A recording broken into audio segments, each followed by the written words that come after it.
Assalamualaikum warahmatullahi wabarakatuh. Alhamdulillahi ala ihsanih wa syukru lahu ala taufiqihi wa amtinanih. Ashhadu an la ilaha illallah wahdahu la syarika lah ta'ziman li sya'nih. Wa ashhadu anna Muhammadan abduhu wa rasuluhu da'in ila ridwanih. Sallallahu alaihi wa ala alihi wa ashabihi wa ikhwanih. Allahumma allimna ma yanfa'una wanfa'na bima 'allamtana wazidna ilman wa amala. Allahumma la sahla illa ma ja'altahu sahla wa anta taj'alul huzna idha syi'ta sahla. Allahumma la ya'ti bil hasanati illa ant wa la yadfa'u sayyiati illa ant wa la hawla wa la quwwata illa bik.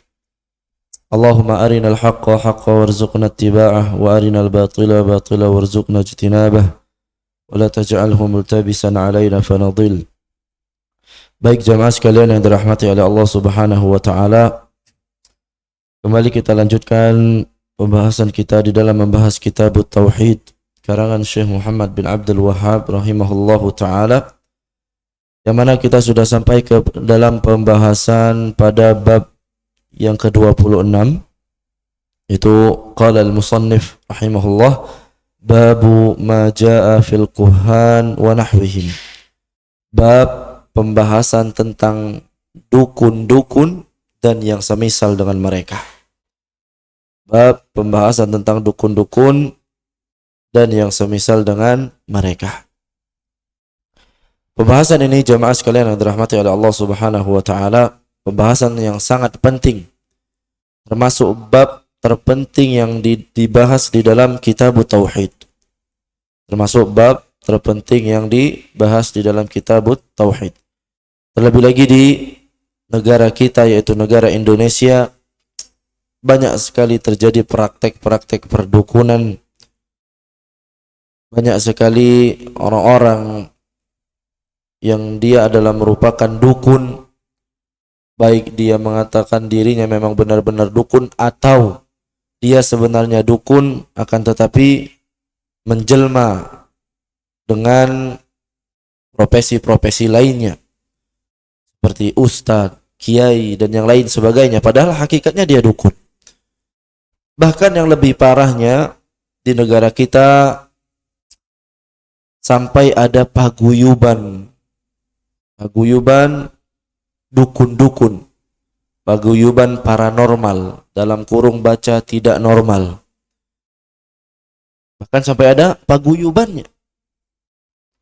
Saking banyaknya praktek-praktek perdukunan di Indonesia. Oleh karena itu, penting kita untuk membahas dan memahami bab tentang perdukunan dan perincian-perincian yang ada di dalam pembahasan ini. Baik. Penulis kitab Syekh Muhammad bin Abdul Wahhab rahimahullah membahas bab ini setelah beliau membahas tentang bab sihir. Pada pertemuan yang lalu telah kita jelaskan tentang sihir. Nah, setelah selesai pembahasan sihir, beliau membahas tentang perdukunan. Kenapa?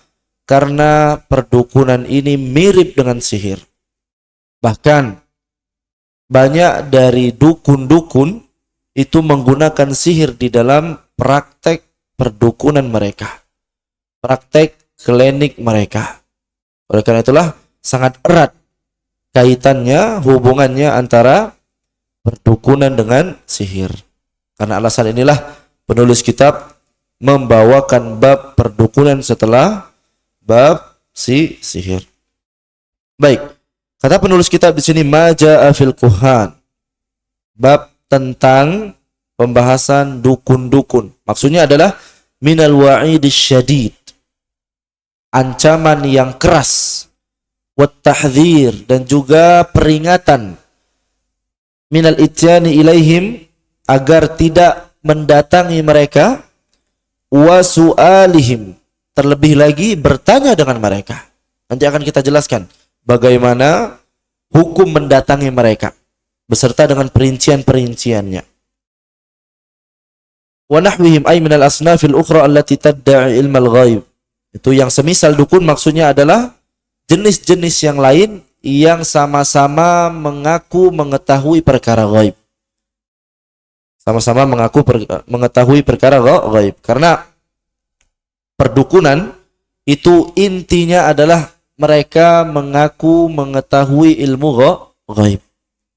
Baik mengetahui ilmu gaibnya itu berasal dari kabar setan, yang mana setan mencuri kabar dari langit, akan tetapi dipolesi dengan 100 kedustaan. Atau dia menerka ilmu gaib, mengaku mengetahui ilmu gaib dengan kedustaan. Dengan kedustaan. Dan ini yang paling banyak. Banyak. Baik. Penulis kitab di dalam bab ini, kemudian bab-bab setelahnya, setelah bab tentang perdukunan ini, dan nanti akan ada bab-bab, itu contohnya bab maja'a fit tatayyur, bab tentang tatayyur. Kemudian bab tentang tanjim, perbintangan. Kemudian bab tentang al-istisqa bil anwa, menyandarkan hujan atau meminta hujan kepada bintang-bintang. Yang mana bab-bab ini merupakan pembicaraan tentang perkara ilmu gaib. Wa kaunuha munafiyatan litauhid fi aslihi au kamalihi. Maka barang siapa yang mengaku mengetahui perkara gaib, ini bisa menafikan tauhidnya. Baik menafikan kesempurnaannya ataupun menafikan pokok tauhid dia. Kalau menafikan pokok tauhid, maka dia telah terjatuh ke dalam syirik besar. Kalau menafikan kesempurnaan tauhidnya, maka dia telah terjatuh ke dalam syirik kecil. Baik. Jadi bab ini dan bab berikutnya itu beliau membahas tentang perkara gaib. Maka dari itu hendaknya kita membahas terlebih dahulu tentang perkara gaib. Mafhumul gaib. Apa yang dimaksud dengan al-gaib? Al-gaib secara bahasa adalah kullu ma ghaba 'anil his. Gaib adalah semua yang tersembunyi dari panca indera. Semua yang tersembunyi dari panca indera. Ini gaib secara bahasa. Nah, berkaitan dengan gaib, ini ada beberapa macam. Berkaitan dengan gaib itu ada beberapa macam. Yang pertama, al-ghaibul mutlak. Perkara gaib yang mutlak. Apa yang dimaksud dengan perkara gaib yang mutlak? Yaitu la yumkin li ahadin minal khalq al-bulughu ilaihi walal ilmu bihi. Kata pensyarah kitab di sini mengatakan perkara gaib yang mutlak adalah tidak mungkin bagi seorang pun dari makhluk untuk mengetahui perkara tersebut. Tidak mungkin bagi seorang makhluk untuk mengetahui perkara gaib mutlak ini. Illa bi ta'limillah, kecuali dengan pemberitahuan dari Allah Subhanahu wa ta'ala. Intinya, gaib mutlak ini hanya Allah Subhanahu wa ta'ala yang mengetahuinya. Sebagaimana Allah Subhanahu wa ta'ala katakan di dalam surat Luqman ayat ke-34, Allah Subhanahu wa ta'ala mengatakan, innallaha indahu ilmus sa'ah wa yunazzilul ghaith wa ya'lamu ma fil arham wa ma tadri nafsum madza taksibu ghadan wa ma tadri nafsum bi ayyi ardin tamut innallaha alimun khabir. Ini dalam ayat ini Allah Subhanahu wa ta'ala menyebutkan mafatihu ilmil ghaib. Kunci-kunci ilmu ghaib. Yaitu yang pertama apa? Innallaha indahu ilmus sa'ah. Hanya di sisi Allah ilmu tentang hari kiamat. Kapan terjadinya hari kiamat. Wa yunazzilul ghaith, dan di sisi Allah lah ilmu tentang Allah menurunkan hujan. Wa ya'lamu ma fil arham, dan apa yang Allah Subhanahu wa taala ketahui di dalam rahim-rahim wanita. Wa ma tadri nafsum madza taksibu ghada. Tidak ada satu jiwa pun yang mengetahui apa yang akan dia lakukan besok. Jadi perkara yang keempat, yang itu merupakan ghaib mutlak, adalah tidak ada seorang pun yang mengetahui akan mendapatkan apa dia di hari esok. Akan terjadi apa padanya di hari esok. Kemudian yang kelima, wa ma tadri nafsum bi ayyi ardin tamut, dan tidak ada satu jiwa pun yang mengetahui di mana dia akan wafat, di mana dia akan meninggal. Ini merupakan mafatihu al-ghaib, kunci ilmu ghaib. Ilmu tentang hari kiamat, ilmu turunnya hujan, ilmu tentang yang ada di dalam rahim, kemudian ilmu tentang yang akan didapatkan oleh manusia di esok hari, yang akan diterima atau yang akan terjadi pada manusia di esok hari. Dan yang kelima, tentang di mana seseorang akan meninggal, seorang akan mati. Semuanya ini merupakan ilmu ghaib yang mutlak. Ilmu ghaib yang mutlak. Tidak mungkin bagi seseorang dari makhluk untuk mengetahui perkara-perkara ini kecuali memang diberitahukan oleh Allah Subhanahu wa taala. Itu pun sebagian kecilnya saja. Nah, berkaitan dengan bagian yang pertama, macam yang pertama dari ilmu ghaib, yaitu ilmu ghaib mutlak, ini pun terbagi menjadi dua. Dua. Yang pertama, ilmu ghaib mutlak yang hanya diketahui oleh Allah Subhanahu wa taala. Tidak ada satupun dari makhluk yang mengetahui hal ini, yaitu kapan terjadinya hari kiamat. Kapan terjadinya hari kiamat. Tidak ada yang tahu. Kalau ada yang mengaku mengetahui kapan terjadinya hari kiamat, ketahuilah dia sedang berdusta. Tidak mungkin seseorang makhluk untuk mengetahui perkara ini. Banyak sekali dalil-dalil yang menyebutkan ini. Di antaranya adalah firman Allah di ayat surat Luqman ayat 34 yang barusan kita baca.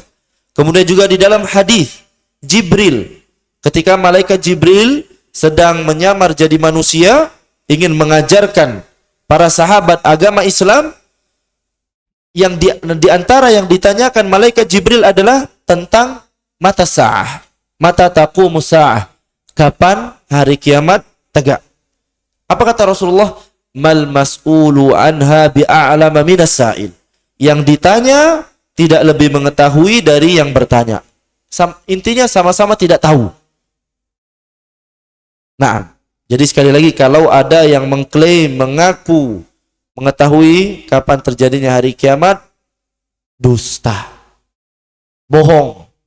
Betapa banyak orang-orang yang sudah mengaku mengetahui perkara ilmu mengetahui kapan terjadinya hari kiamat.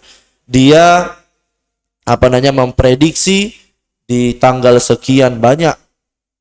Tahun berapa, Be? 99. Kemudian tahun 2012. Yang prediksinya lah tegak duluan kiamatnya. Siapa yang prediksinya waktu itu? Di antaranya adalah Mama Lauren. Tak tahunya kiamat dia duluan tegak. Karena seseorang ketika sudah meninggal, qad qamat qiyamatuh, telah tegak kiamatnya. Ya.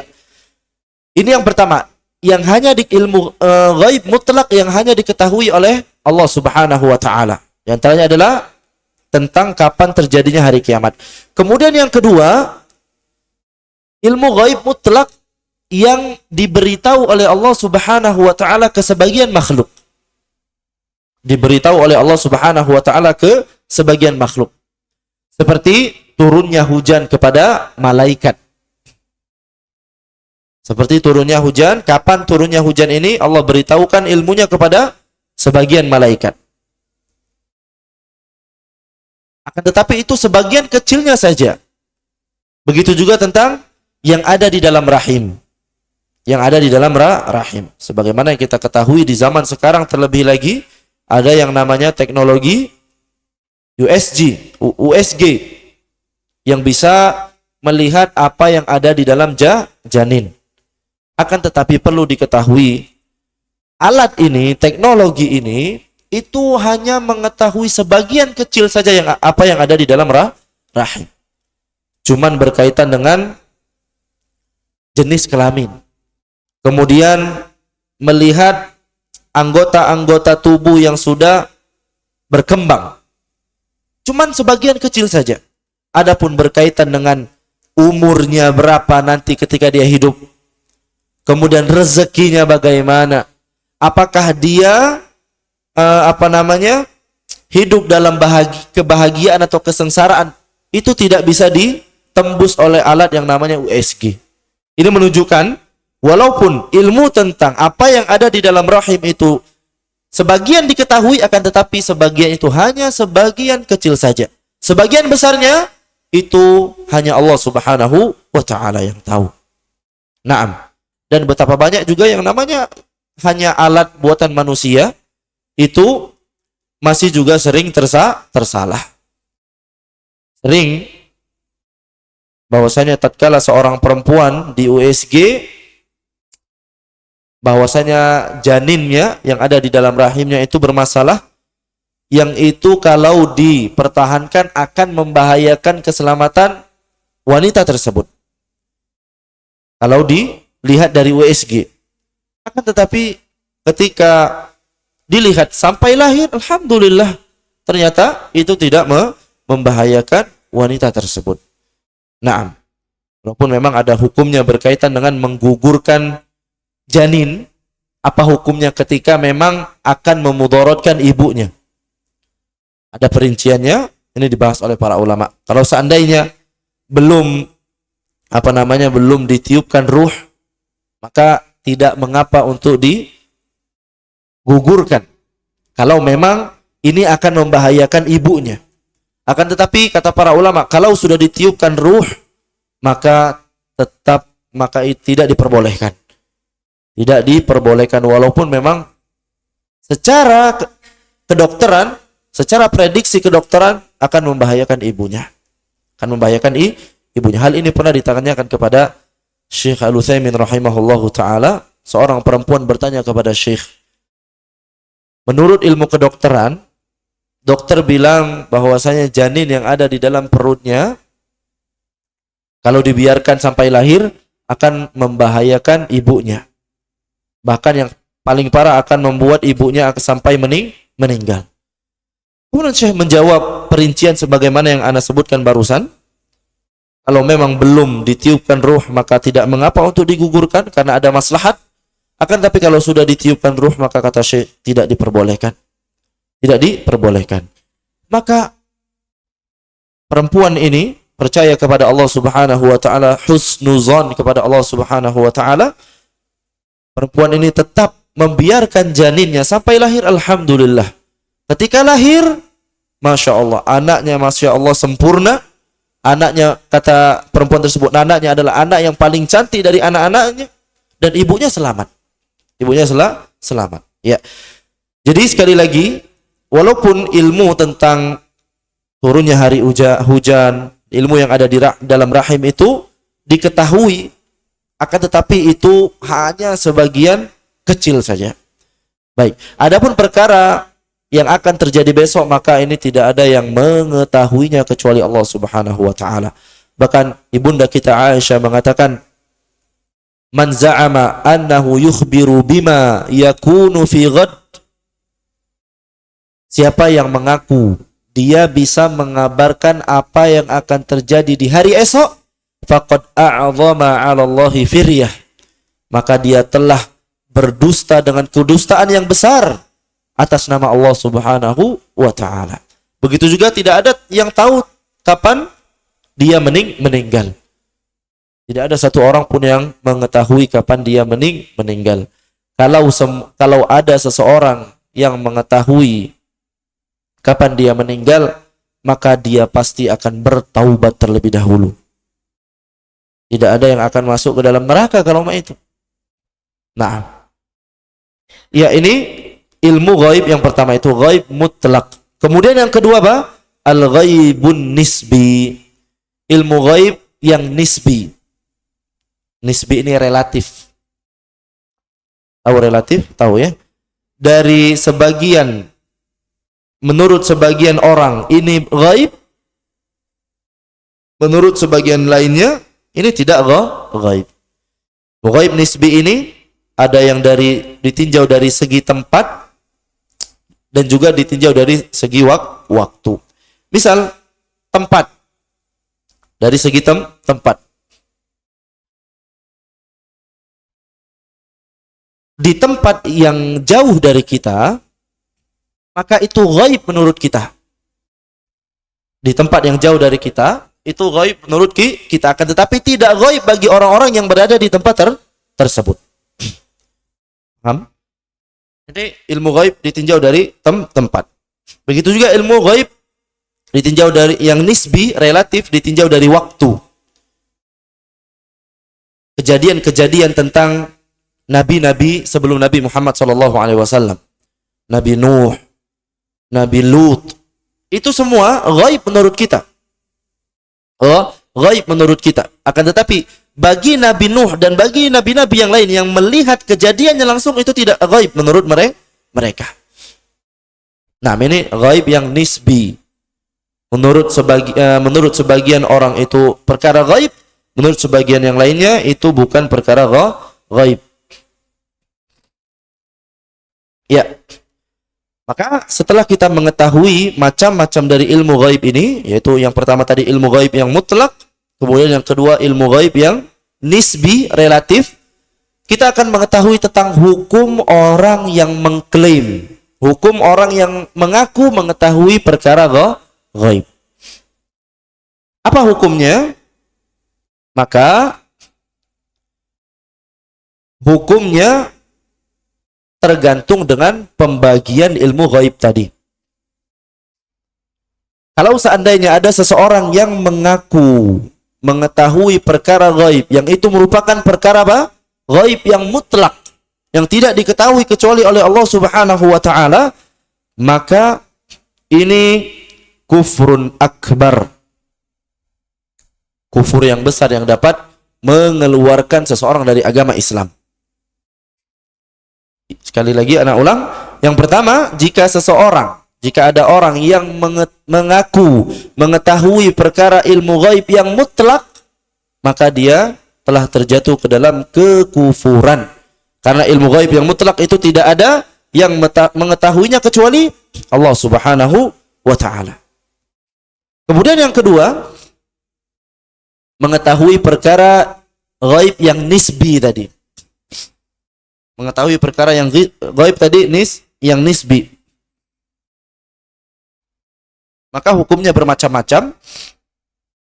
Terkadang terjatuh ke dalam kekufuran kalau seandainya dia mengaku mengetahui perkara ghaib itu biqadarati dzatihi.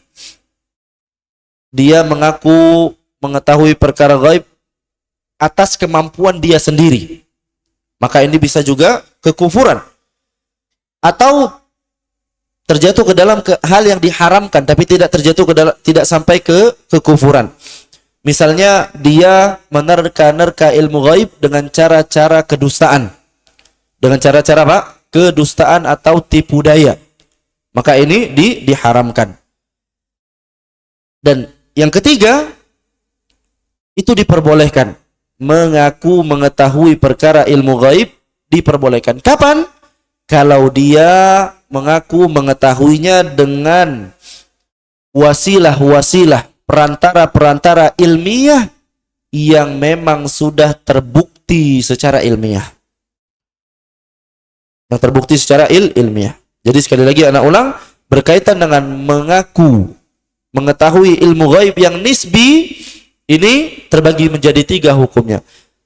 Bisa jadi dia kufur, bisa jadi itu adalah haram, dan bisa jadi mubah. Kapan mubah tadi? Kalau dia berusaha mengetahui perkara yang ghaib nisbi tersebut dengan wasilah-wasilah, perantara-perantara ilmiah yang memang sudah bisa dibuktikan secara ilmiah yang sahihah. Baik. Ini berkaitan dengan perkara ilmu ghaib. Kemudian setelah itu baru kita membahas tentang apa yang dimaksud dengan al-kahanah, perdukunan.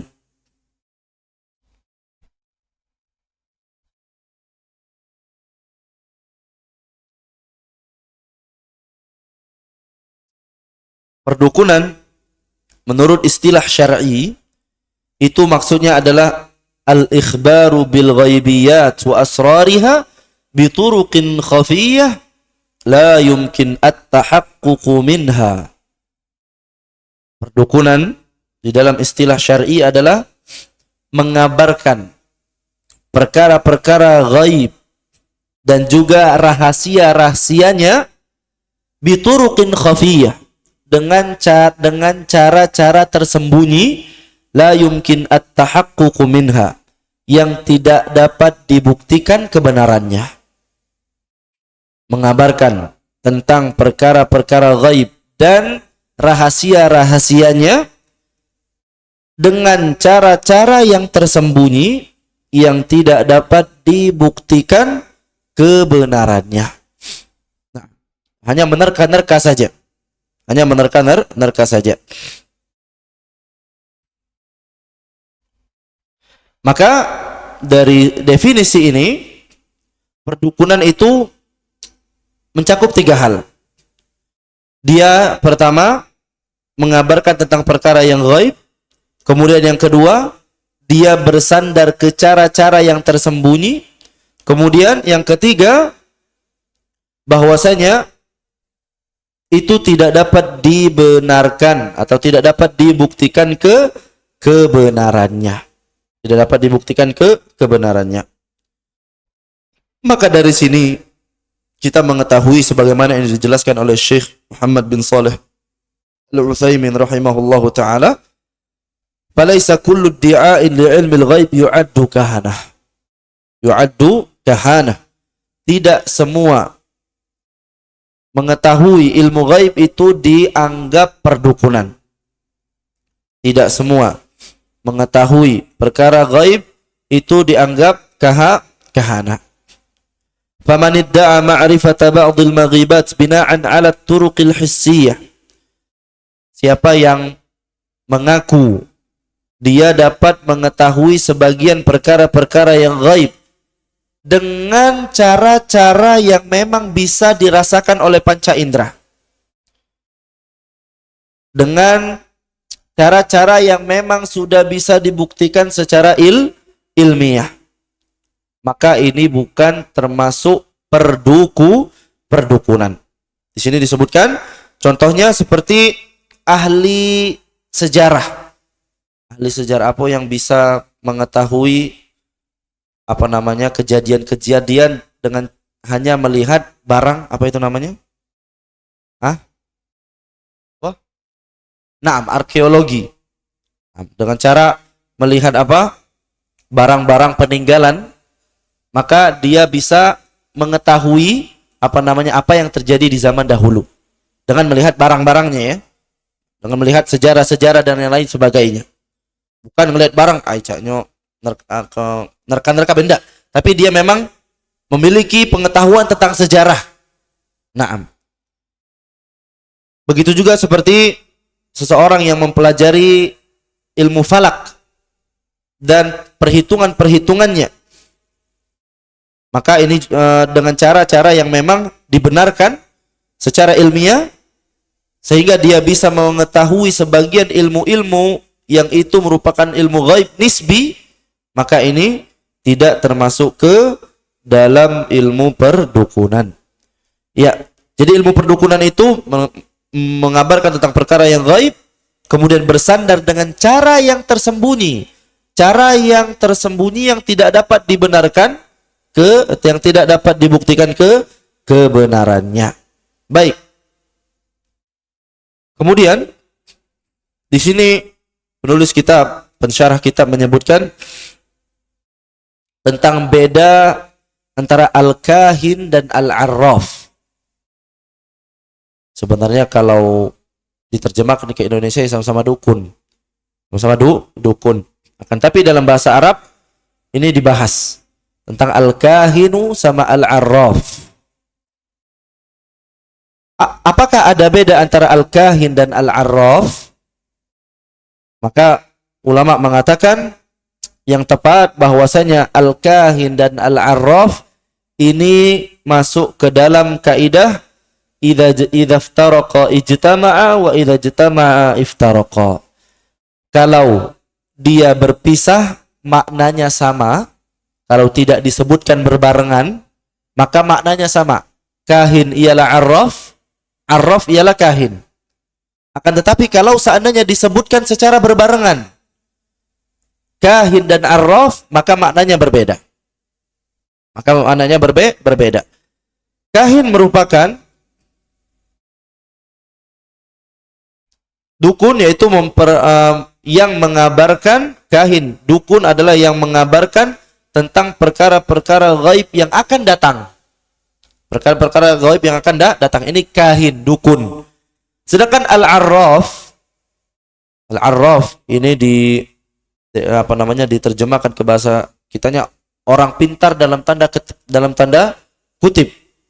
Orang pintar dalam tanda kutip. Kalau orang pintar tuh, orang bodoh. Bahasa agak halusnya orang buyan, ya.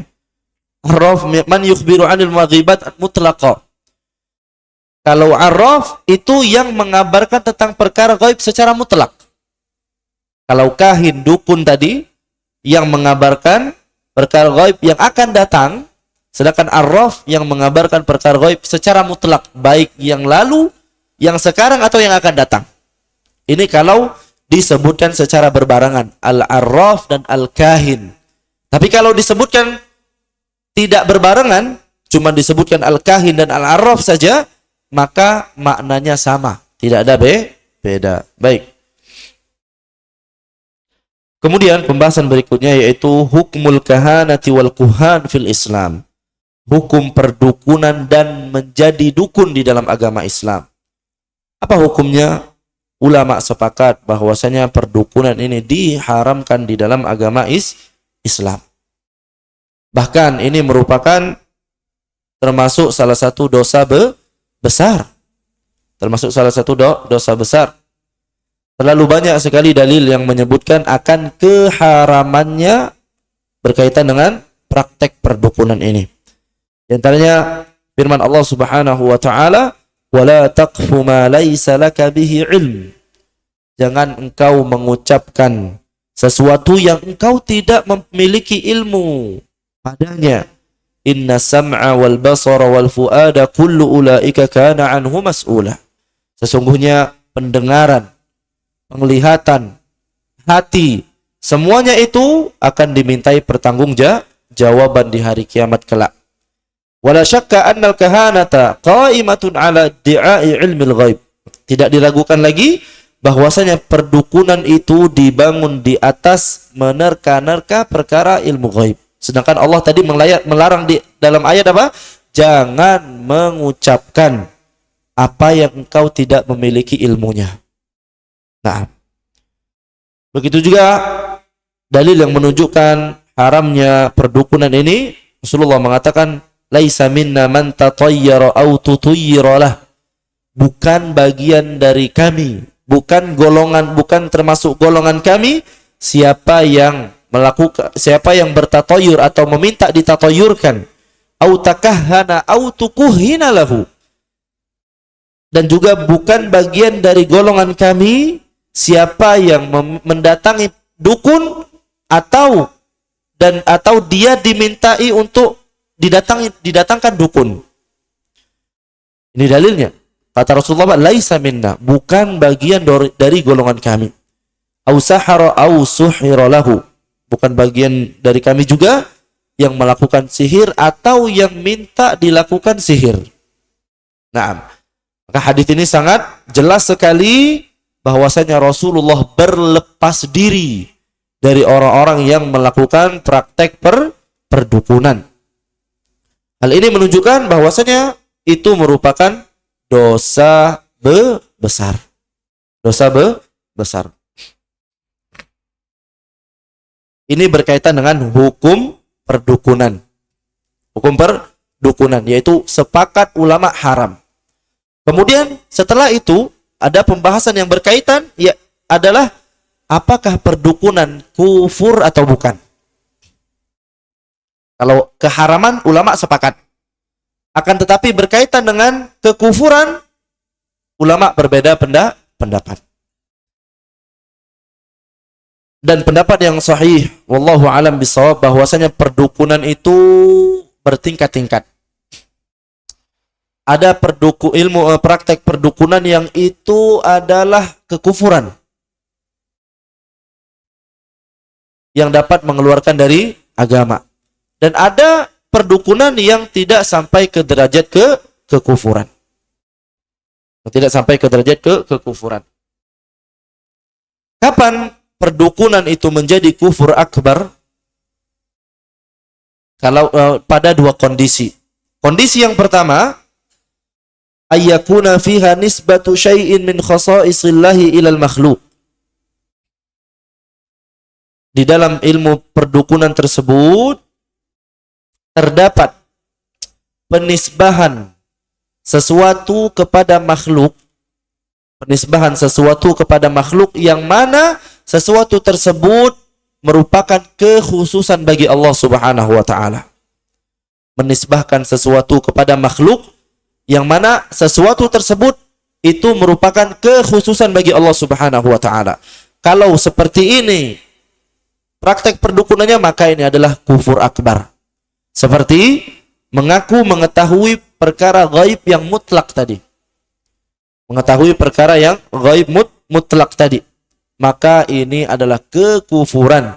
Karena tidak ada yang mengetahui ilmu gaib mutlak kecuali Allah Subhanahu wa ta'ala. Ini kondisi pertama, perdukunan menjadi kufur. Kondisi yang kedua, kalau di dalam praktek perdukunannya tersebut terdapat pemberian ibadah kepada selain Allah Subhanahu wa ta'ala. Di dalam praktek perdukunan tersebut terdapat pemberian ibadah atau persembahan ibadah kepada selain Allah Subhanahu wa ta'ala. Misalnya ada seorang dukun yang dia memberikan ibadah kepada jin, mempersembahkan ibadah kepada jin agar jin tersebut memberitahunya perkara gaib. Maka ini adalah kekufuran juga. Ini adalah kekufuran juga. Dua kondisi inilah praktek perdukunan menjadi kufur akbar. Jadi seseorang dapat mengeluarkan seseorang tersebut dari agama Islam.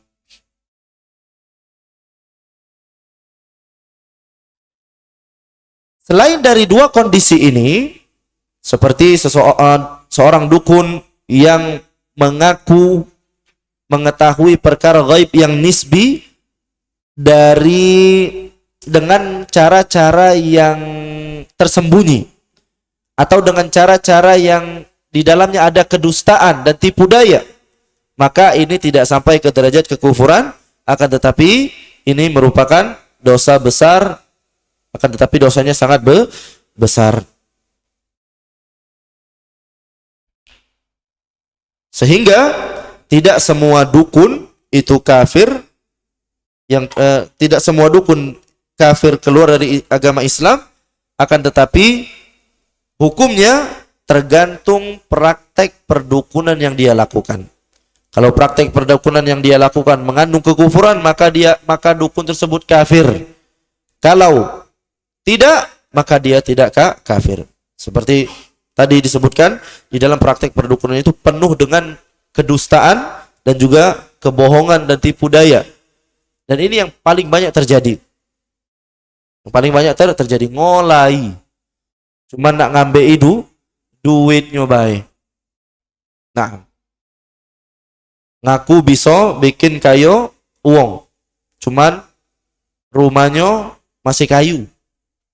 Amun pacak ngayu ke uang, Ngapu dak dia ngayo ke diri dewek dulu. Ngaku baca ngenjuk anak kepada wong lain. Dia lah 10 tahun. Belum punya anak-anak. Kalau dia bisa, maka dia dulu harusnya. Nah, ini menunjukkan apa? Mereka ini dipenuhi dengan kedustaan dan tipu daya.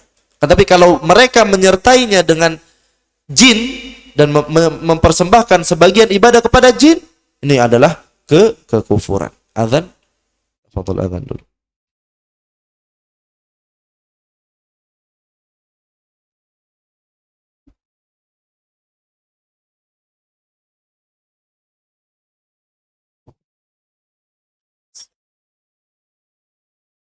Allahu Akbar,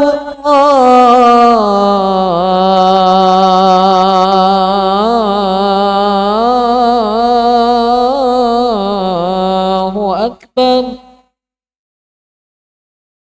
Allahu Akbar,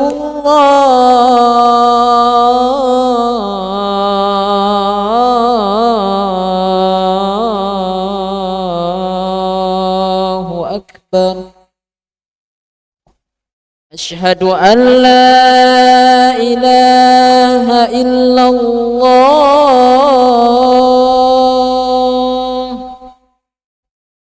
Asyhadu an la ilaha illallah.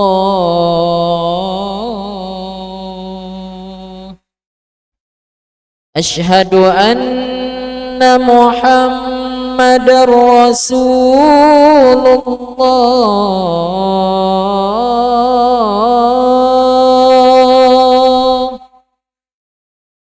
Asyhadu anna Muhammadar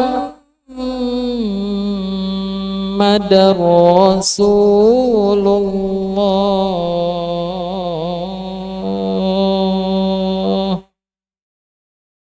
Hayya 'alas salah.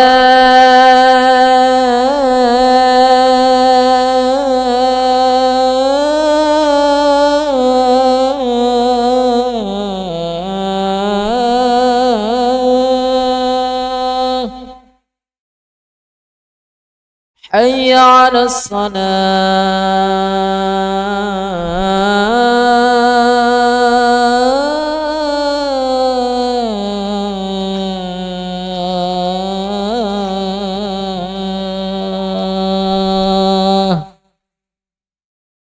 Hayya 'alal falah.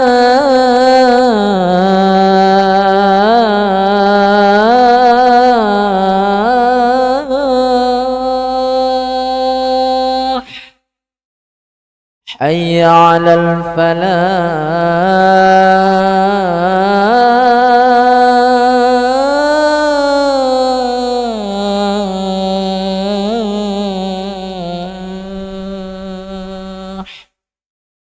Allahu Akbar,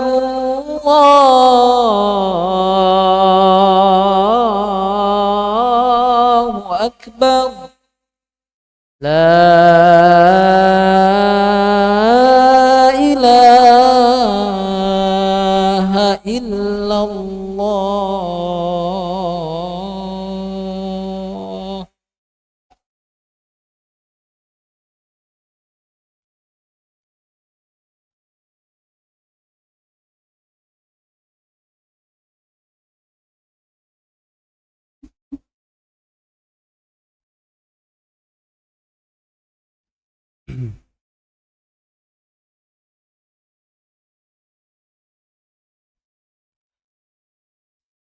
Baik, lanjutkan. Alhamdulillah wassalatu wassalamu ala Rasulillah wa ala alihi wa ashabihi wa mawalah. Wala hawla wala quwata illa billah. Ya, tadi telah kita bahas tentang hukum perdukunan dan hukum dukun di dalam Islam.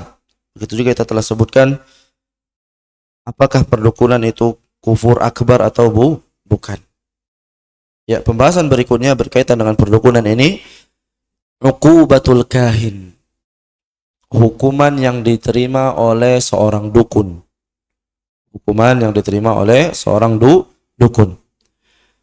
Syekhuna Dr. Sultan Al-Umairi mengatakan al-kalamu fi uqubatil kahini kal kalami fi uqubatis sahir.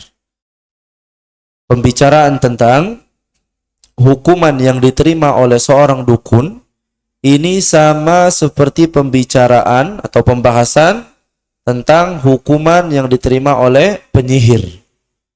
Wat tafsili fihi kat tafsili fihi.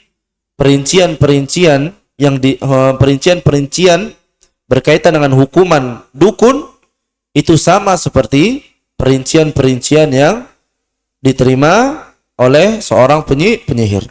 Wa qad nassal Imam Ahmad ala anna fi qatlil kahin riwayatain kama huwa al-hal fi sahir. Lah disebutkan bahwasanya Al-Imam Ahmad rahimahullah memiliki dua riwayat, dua pendapat tentang apakah kahin seorang dukun dibunuh atau tidak. Seorang kahin dibunuh atau tidak. Sebagaimana Imam Ahmad memiliki dua pendapat di dalam tentang pembahasan tentang penyihir. Imam Ahmad juga berpendapat, ada dua pendapat, apakah sahir dibunuh atau tidak. Begitu juga dengan dukun.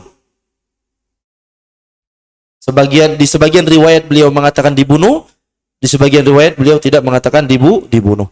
Fas-sahih annal kahin la budda min mu'aqabatihi wa man'ihi.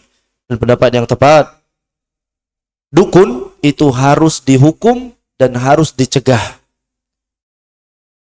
Berkaitan dengan dibunuh atau tidaknya, maka dilihat kalau praktek perdukunannya itu mengandung kekufuran, maka dia dibunuh karena dia telah murtad. Wal'iyadzubillah.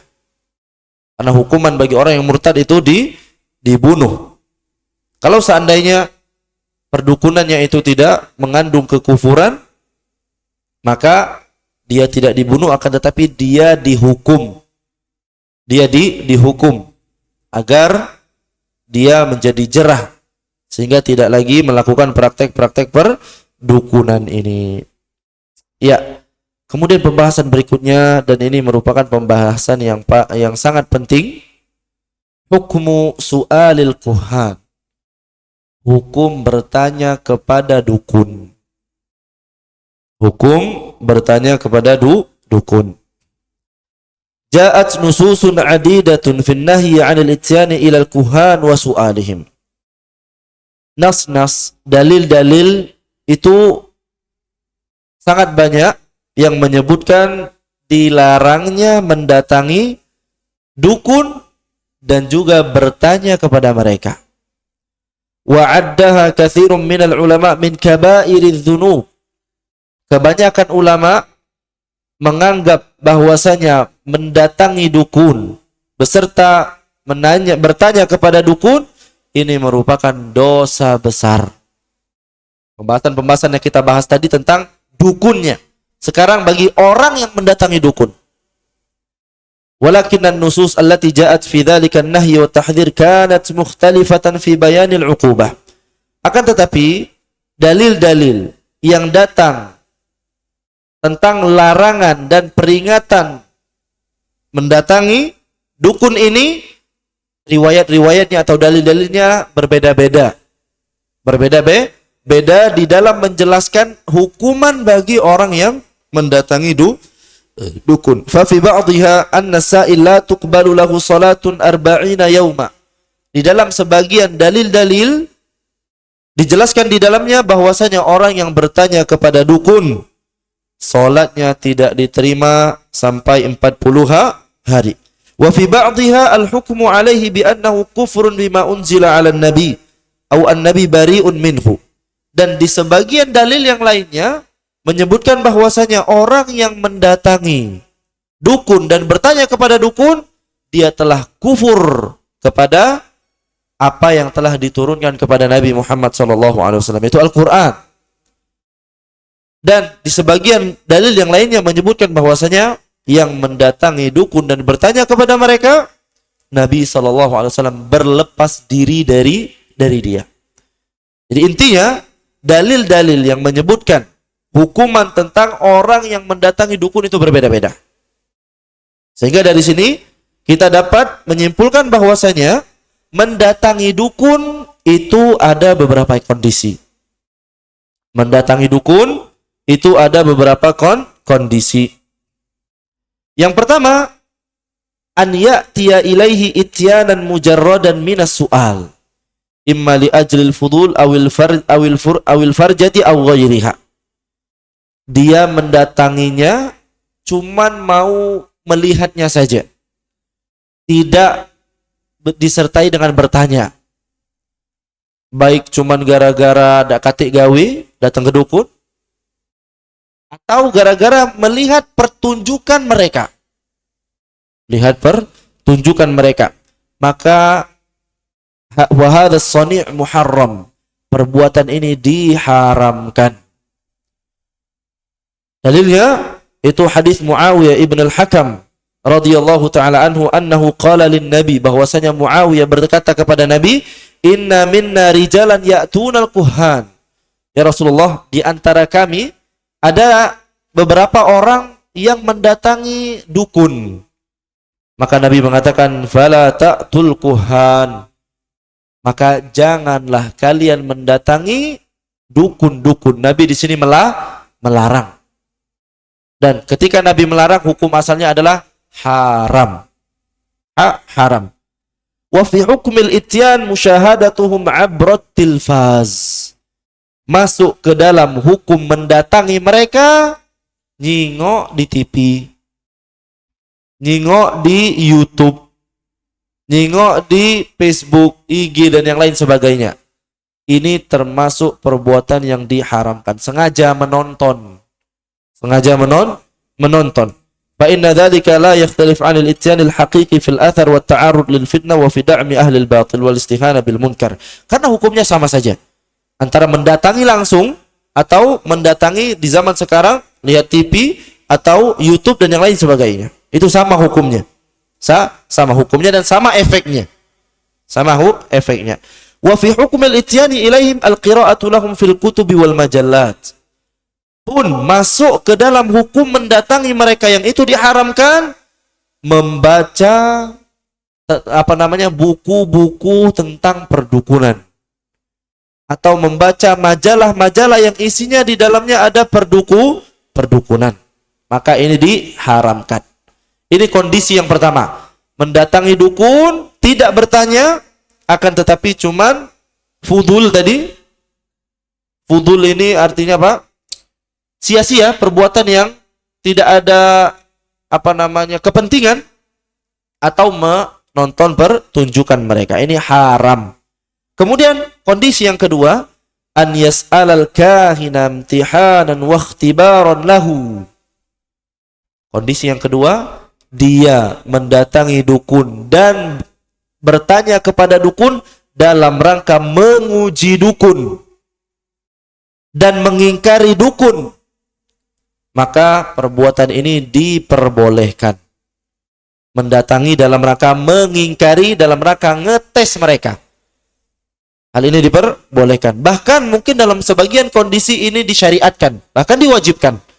Kalau seandainya perdukunan atau dukun tersebut sudah mulai meresahkan, maka dalam kondisi seperti ini bahkan diwajibkan untuk mendatangi mereka dan mengetes serta mengingkari mereka. Hal ini diperbolehkan karena Nabi SAW pernah melakukannya, yaitu beliau pernah mendatangi seorang Yahudi yang bernama Ibnu Sayyad. Mana dia ini adalah seorang dukun, seorang Yahudi dukun. Nah, dan kisahnya ini disebutkan di dalam sebuah hadis.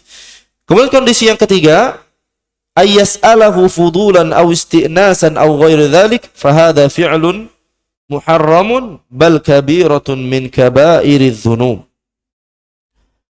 Dia bertanya kepada dukun, cuman bertanya-tanya saja. Dia cuman bertanya-tanya saja kepada dukun. Tidak dia benarkan, tapi dia tanya-tanya tentang perdukunan. Cak mana menurut antum?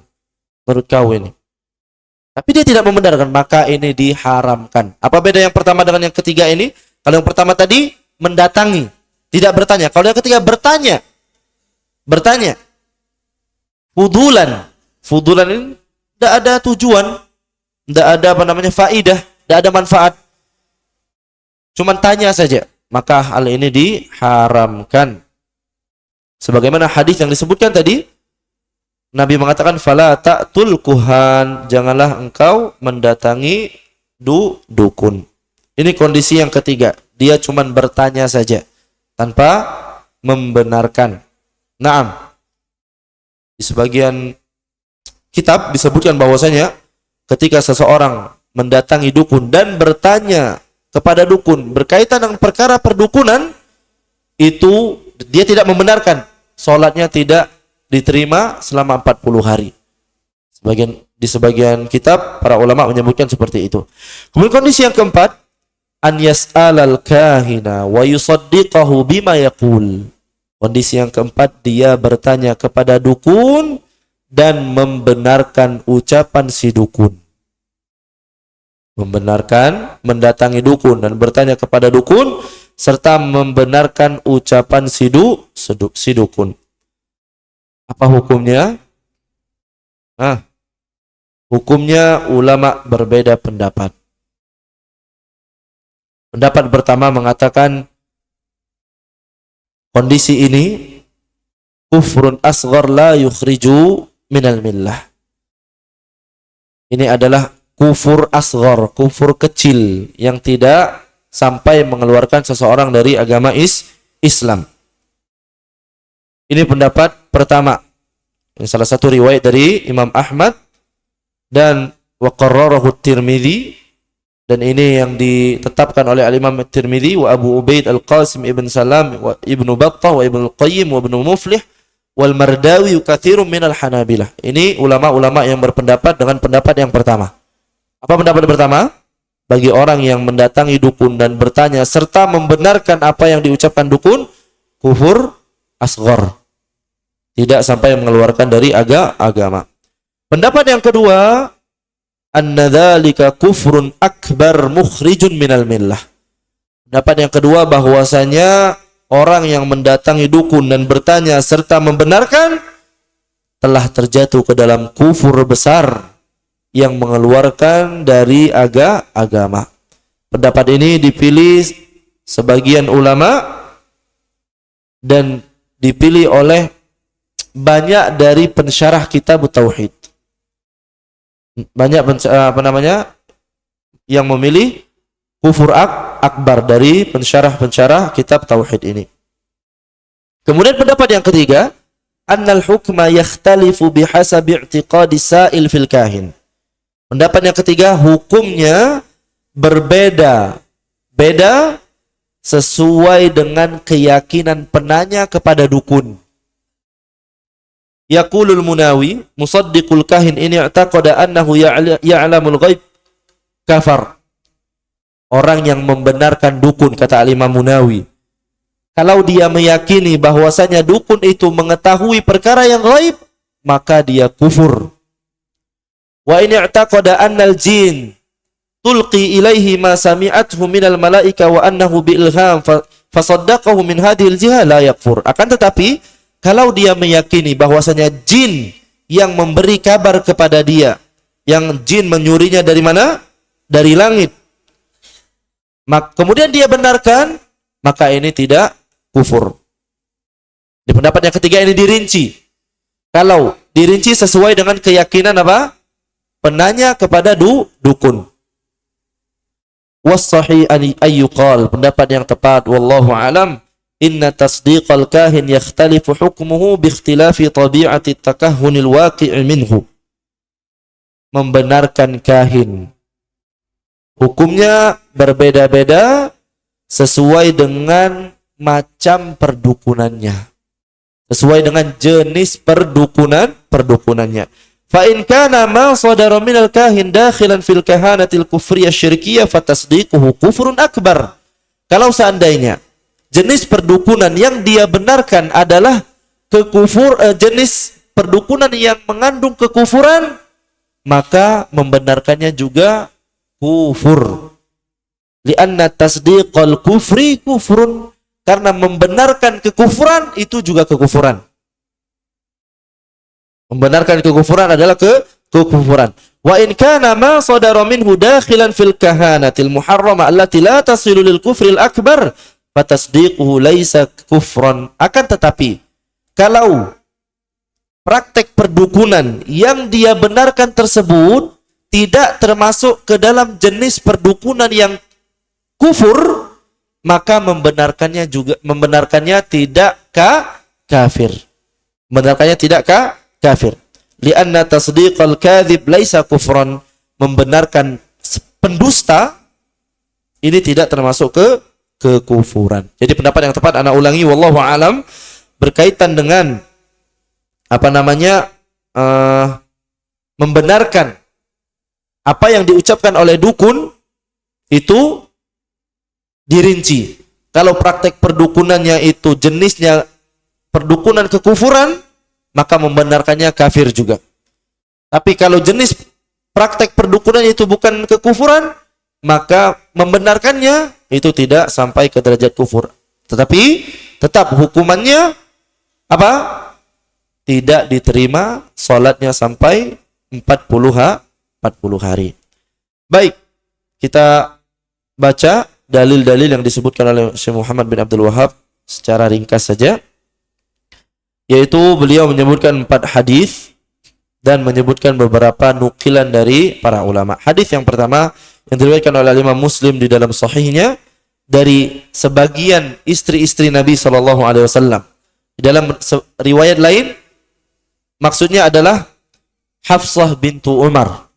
Hafsah bintu Umar radhiyallahu taala anhuma, annahu qala man ata arrafa, siapa yang mendatangi orang pintar di dalam tanda petik. Sebenarnya orang dalam tanda kurung baca orang tidak pintar, bukan orang pintar. Fasa'alahu an syai'in, kemudian dia bertanya kepada orang pintar, orang tidak pintar tersebut, kemudian dia benarkan, lam tuqbal lahu salatun arba'ina yauma, tidak diterima salatnya selama 40 hari. Ya. Dan maksud mendatangi di sini tadi umum, baik mendatangi secara langsung atau menyaksikan dari televisi ataupun YouTube ataupun yang lainnya. Ini juga termasuk ke dalam hukum mendatangi mereka. Fasa'alahu, dan bertanya kepada dukun tersebut. Ini menunjukkan bahwasanya pertanyaan yang dia ajukan kepada dukun tersebut memang terkait dengan praktek perdukunannya. Adapun bertanya tentang pertanyaan yang tidak berkaitan dengan praktek perdukunannya, maka ini tidak mengapa. Contoh, mamang ini juga penjual, pedagang. Kita nanyo harga ke mamang ini tidak apa-apa, tidak termasuk yang dilarang. Kalau tidak termasuk dilarang, tidak diperbolehkan, repot. Tidak boleh lagi kita beli barang dari dia. Nah, jadi intinya bertanya di sini maksudnya apa? Bertanya yang berkaitan dengan praktek perdukunan dia. Misal minta cari ke barang dan yang lain sebagainya. Toyib, bisa dipahami ya? Fasaddaqahu, kemudian dia apa? Benarkan. Lafal ini menjadi dalil bahwasanya sebagian ulama mengatakan mendustakan membenarkan dukun itu bukan kekufuran. Bukan kekufuran. Kenapa? Karena di dalam hadis ini Rasulullah mengatakan hukuman bagi orang yang membenarkan dukun itu hukumannya apa? Tidak diterima salatnya sampai 40 hari. Kalau seandainya dia kafir, maka salatnya tidak akan diterima selamanya. Tidak akan diterima selamanya. Sampai dia bertaubat dan masuk ke dalam Islam lagi.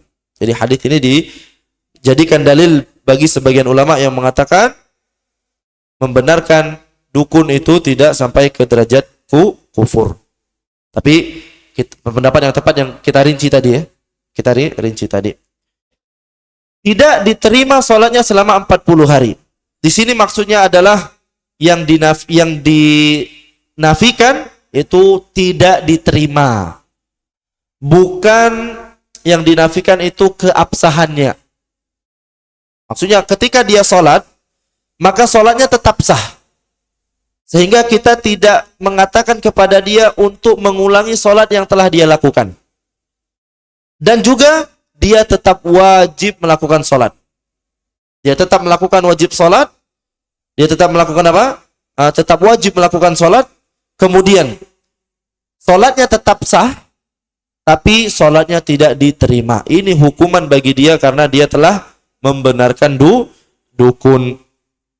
Ingat, bukan berarti dia tidak wajib lagi sholat. Tetap wajib sholat, tapi sholatnya tidak diterima.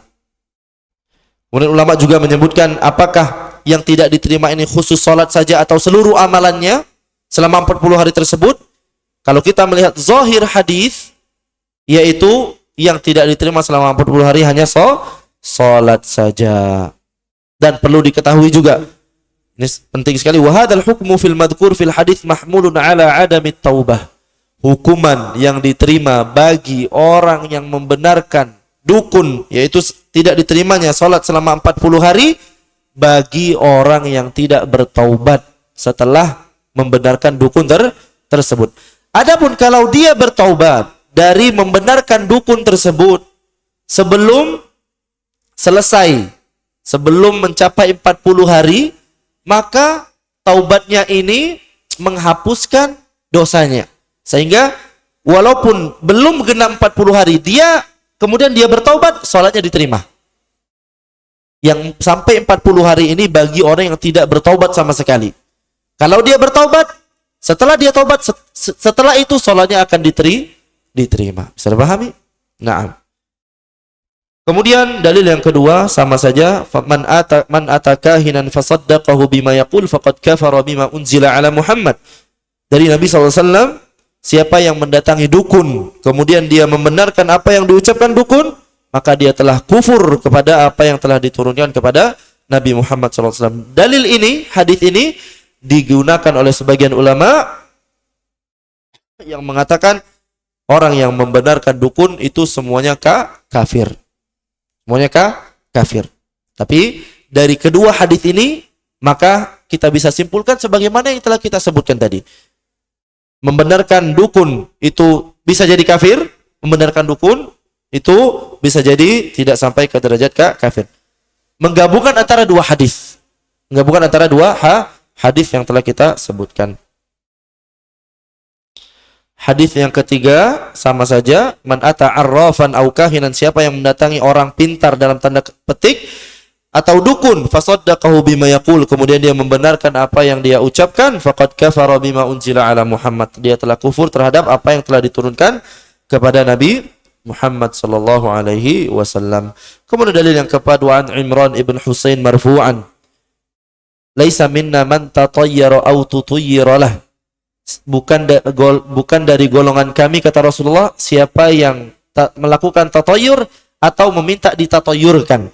Apa tatayyur? Nanti akan kita bahas. Au takahana au tukuhina lahu, dia mendatangi dukun atau dia diminta datangkan dukun.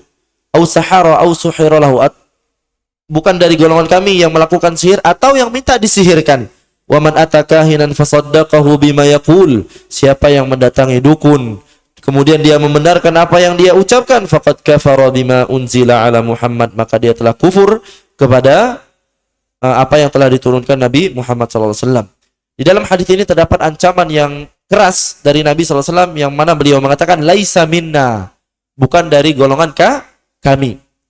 Kalau ada kata-kata laisa minna, bukan dari golongan kami, yang menunjukkan sebuah dosa, maka dosa tersebut adalah dosa besar.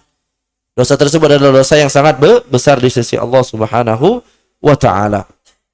Kemudian beliau membawakan perkataan Al-Imam Al-Baghawi, al-arraf alladhi yadda'i ma'rifatal umur bi muqaddimatin yastadillu biha 'ala al-masruq wa makani dhalla wa nahwi dhalik. Arraf, Orang pintar dalam tanda kutip, dia adalah yang mengaku mengetahui perkara-perkara dengan isyarat-isyarat.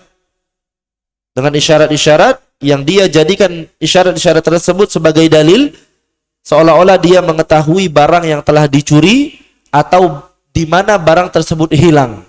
Dan ini yang paling banyak seseorang mendatangi dukun. Sebab ini yang paling banyak seseorang mendatangi dukun untuk mengetahui barangnya yang hilang atau yang tidak tahu letaknya di mana. Wa qila huwal kahin. Wal kahin huwa alladhi yukhbiru 'anil maghibat fil mustaqbal. Dukun adalah yang mengabarkan tentang perkara-perkara gaib yang akan datang. Perkara gaib yang akan datang. Kemudian beliau membawakan perkataan Ibnu Abbas radhiyallahu taala anhuma fi qaumin yaktubuna abajad wa yanzuruna fin nujum. Ibnu Abbas berkata tentang ada sebuah kaum yang mereka ini menulis abajad. Abajad ini apa namanya? Urutan-urutan abjad di dalam tulisan bahasa Arab. Yang itu ada nilai-nilainya, setiap huruf ada nilainya. Kemudian dari setiap kata dijumlahkan nilainya, maka dari situ baru ditentukan. Baru ditentukan. Ini apa namanya? Abajad. Wa yanzuruna fin nujum. Dan kaum yang mereka ini menjadikan perbintangan itu sebagai apa namanya? Sebab terjadinya apa yang ada di muka bumi. Apa kata Ibnu Abbas? Ma ara man fa'ala dzalika lahu 'indallahi min khalaq. Aku melihat bahwasanya orang yang melakukan hal tersebut dia tidak memiliki bagian di sisi Allah Subhanahu wa taala. Berkaitan dengan huruf abajad tadi yang setiap huruf ada nilainya, ini disebutkan misalnya huruf alif nilainya 1, huruf ba nilainya 2, huruf jim nilainya 3, huruf dal nilainya 4, huruf abjad ha hurufnya nilainya 5, huruf wa huruf nilainya 6, huruf za nilainya 7, huruf ha nilainya 8, huruf ta nilainya 9, huruf ya nilainya 10, huruf ka nilainya 20, huruf lam 30 sampai huruf gha nilainya 1000. Nilainya 1000. Kemudian didatangkan misal nama sebuah tempat. Nama sebuah tempat namanya misalnya Palembang, Palimban. Dijumlahkan huruf fa-nya berapa di sini? 80. Kemudian alif berapa di sini? Mana alif? Dekati alif. 1 tadi hamzah. Lam di sini berapa nih? 30. Ditotalkan sekian, kemudian ada apa namanya? Ketentuan-ketentuan. Kalau nilainya sekian, maka akan terjadi ini. Kalau nilainya sekian, maka akan terjadi itu. Ini tentang abajad.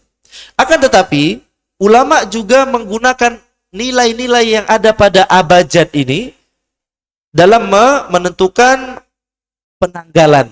Bukan digunakan untuk perdukunan, tapi digunakan untuk penanggalan. Sebagaimana yang ini yang disebutkan oleh Syekh Sa'di rahimahullah. Dan ini diperbolehkan. Menggunakan abajad, nilai yang ada nilai-nilai ini digunakan untuk menentukan tanggal penanggalan, maka ini diperbolehkan. Hal ini pernah dilakukan oleh Syekh Abdurrahman Ibn Sa'di ketika beliau menyebutkan tanggal dibangunnya Masjid Jami' di daerah beliau.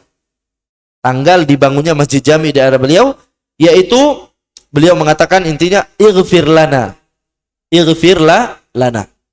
Ighfir lana ini adalah tanggal di berdirikannya Masjid Jami' di apa namanya di daerah beliau. Masjid Jami' itu masjid besar. Tanggalnya dari kata-kata ighfir lana.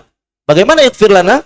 Ighfir lana ini kalau kita aplikasikan ke nilai-nilai tadi, huruf alif ya 1 ya, ra 1000, fa 80, ra 200, lam 30, nun 50, alif 1, totalnya 1362 Hijriah. Berarti 1362. Berarti Masjid Jami' tersebut dibangun tanggal 1362 Hijriah. Ini diperbolehkan kalau untuk menentukan penanggalan, untuk menentukan tahun. Tapi kalau dipakai perdukunan tidak diperbolehkan. Dan banyak ulama menggunakan ini. Anda baca di kitab syarah kitab Tauhid Ustaz Firanda membawakan seorang ulama yang dari India yang bernama Syekh Hasan Siddiq Khan. Beliau menyebutkan tanggal pernikahan beliau atau tahun pernikahan beliau itu menggunakan abajad ini. Abajad ini. Anda lupa kata-katanya itu. Yang intinya kalau dijumlahkan itu tahun di mana beliau melaksanakan pernikahan. Ya, wallahu a'lam bishawab. Ini berkaitan dengan apa? Perdukunan. Mudah-mudahan ini bermanfaat. Wallahu a'lam bishawab. Ada pertanyaan? Ya.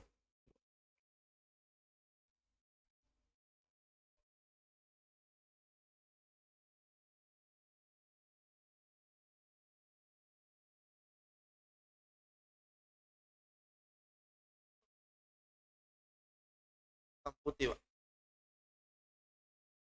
Itu mobilmu putih, Pak.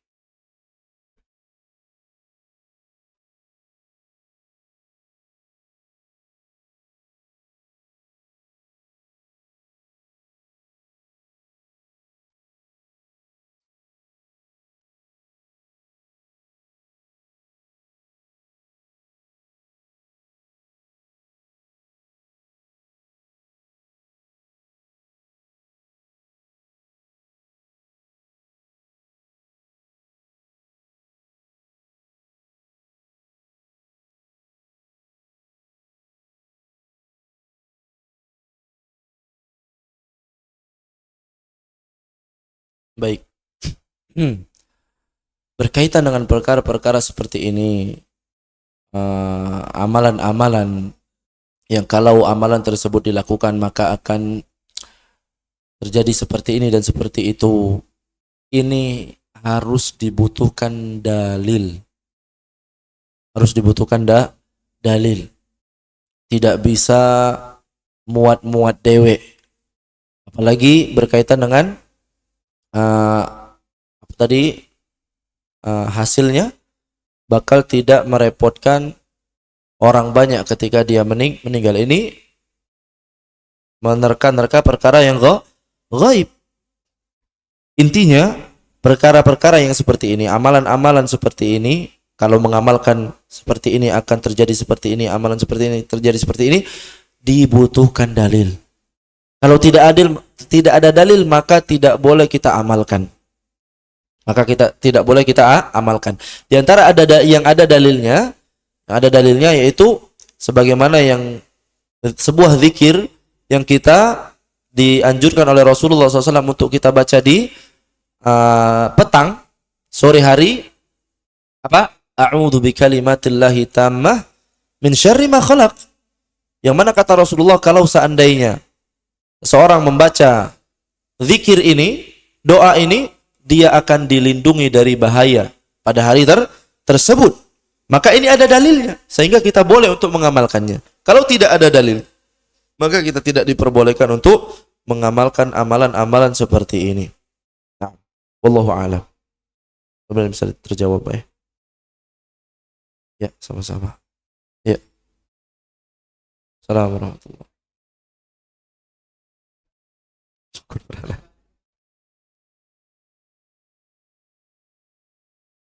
Nah, berkaitan dengan dukun berana, itu sebutan, Mbak, ya. Dukun berana itu biasanya orang-orang yang memang membantu untuk melahirkan. Melahirkan. Akan berkaitan dengan tukang urut.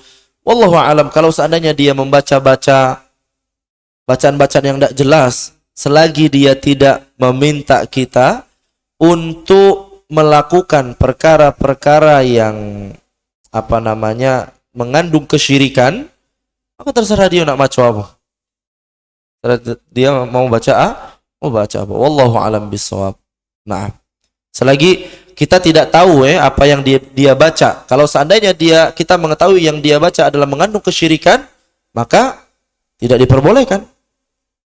Tahu kalau bisa kita menegur dia, maka tegur. Misal pijitan dia lemak, wah lemak nih. Man dia ini galak macam-macam. Ngomong sama dia, "Mang, enggak usah baca-baca, Mang. Urut, be." Wallahu a'lam. Berkaitan dengan dukun beranak tadi, itu Sebutannya saja dukun beranak. Wallahu alam, berkaitan dengan jampi-jampi, wallahu alam. Anak belum pernah melihat belum pernah melihat, wallahu alam. Yang setahu anak, dukun beranak itu yang membantu persalinan. Apalagi di zaman dahulu ya, apalagi di zaman dahulu. Wallahu alam, berkaitan dengan jampi-jampi yang mereka baca, wallahu alam. Nah, cukup? Ya.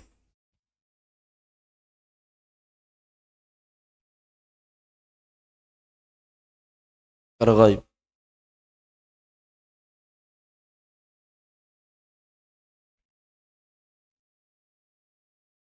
Hmm.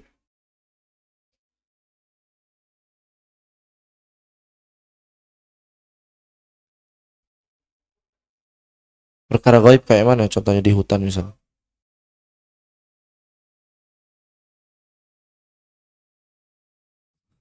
Ada jin.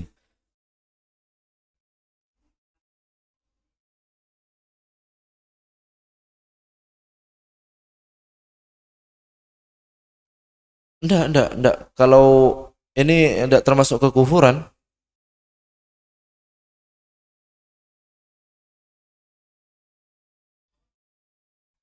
Nah, kalau memang dia ceritanya benar dan jujur berkaitan dengan apa namanya jin menampakkan diri itu memang ada. Jin menampakkan diri itu memang ada. Pernah terjadi di zaman Rasulullah, yaitu jin menampakkan diri ke Abu Bakar. Yang mana Abu Bakar nangkep jin tersebut. Ini menunjukkan sahabat itu berani. Jin nampak ke tangkepnya. Bukan lari. Bukan lari. Dan kalau memang seandainya dia melihat itu dan dia memang menceritakan dengan jujur dan memang dia melihatnya benar-benar, dan ini bukan termasuk membenarkan perkara perdukunan, enggak. Ini kan cerita ini. Adapun kalau seandainya dia dusta, ya membenarkannya bukan juga kekufuran.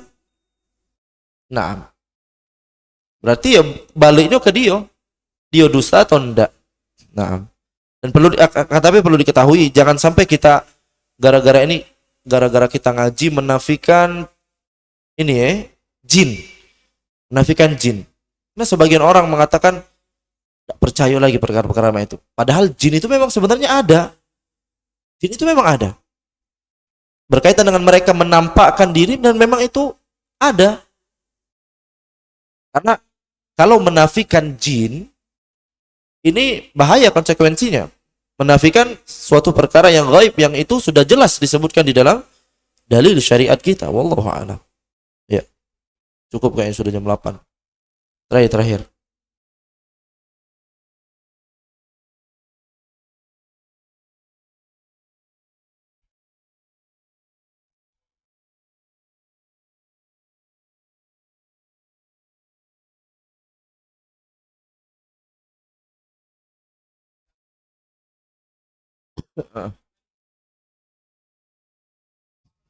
Astagfirullah.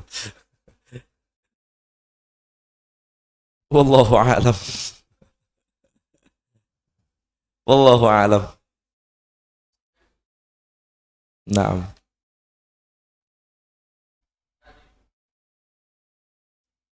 Wallahu a'lam. Wallahu a'lam. Sallallahu ala nabiyyina Muhammad wa ala alihi wa ashabihi ajma'in. Subhanakallahumma wa bihamdika asyhadu an la ilaha illa anta astaghfiruka wa atubu ilaik. Assalamualaikum warahmatullahi wabarakatuh.